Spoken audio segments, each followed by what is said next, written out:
muda rugare rwake rwakandizaza semvura inodona. I was weary walking in the shadows, but he guided me when I was lost. His voice showed me the way back when I was downhearted. He lifted me up. His peace filled me like falling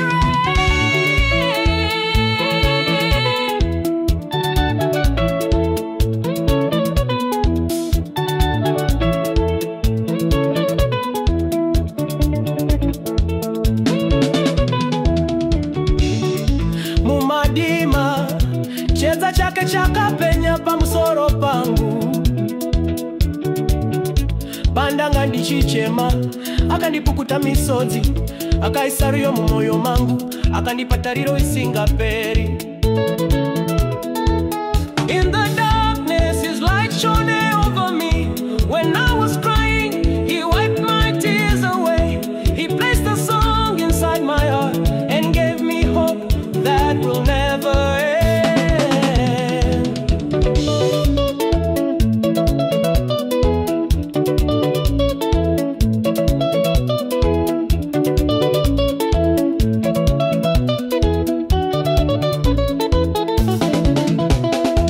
hapana kambondi chengeta sa Jesu, hapana shamwari inerudo rwakadaisaye, hapana nogona kutora zvivineri makuva kwandiri orudo rwake rwakandichengeta zvikuru.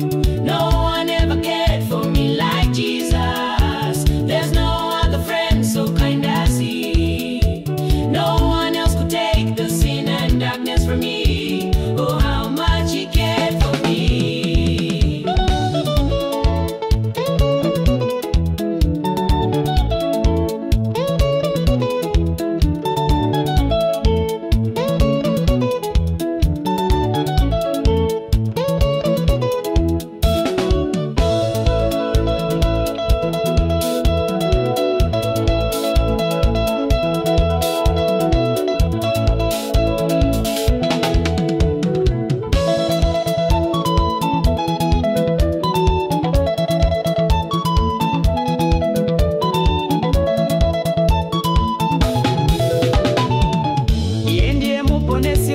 Simba rangu, dombo rangu, anoporesa moyo wakati okauye, anotima misodzi yose, nishamurumbidza nekuzinya peri chamuna mata rudo rwake harungaperi.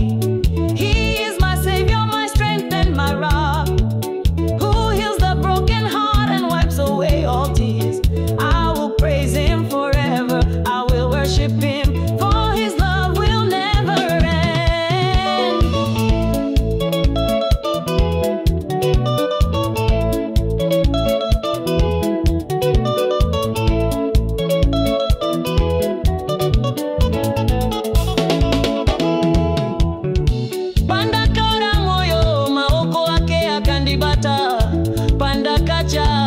Akandipa rugare rudo rwake rwakaita serwizi rundo yerera zvachose nyata dzake dzinuya zuva rimwe nerimwe. When I was discouraged his hands held me. When I was afraid he gave me peace. His love was like a river flowing endlessly. His mercies come fresh every single day. Hapana shamwari nerudo rwakadaisaye, hapana nogona kutora zvivineri makuva kwandiri orudo rwake rwakandichengeta zvikuru. No one ever cared for me like Jesus. There's no other friend so kind as he. No one else could take the sin and darkness from me. Oh, how much he cared for me.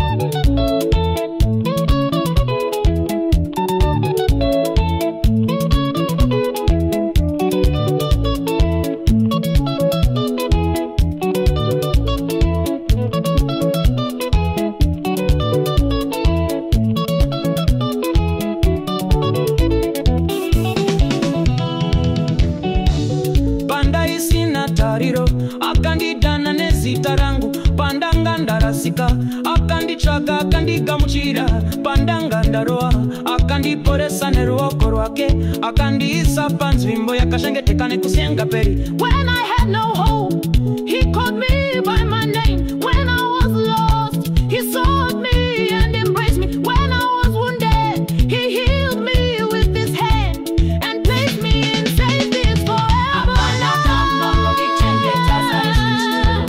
Apana shamwari neruro akadaisanye, apana nogona kutora zvivineri makuva kwandiri, orudo rwake rwakandichengeta zvikuru.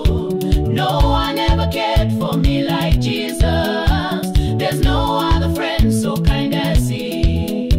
No one else could take the sin and darkness from me. Oh, how much he cared for me.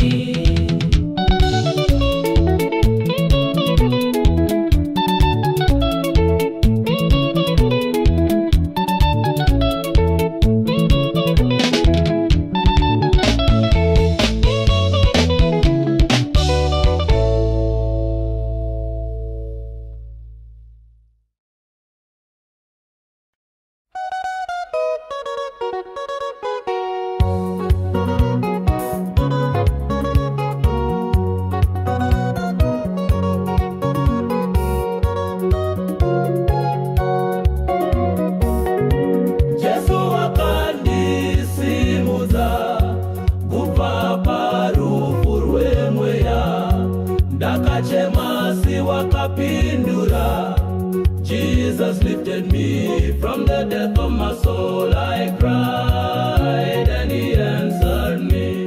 Jesu akandi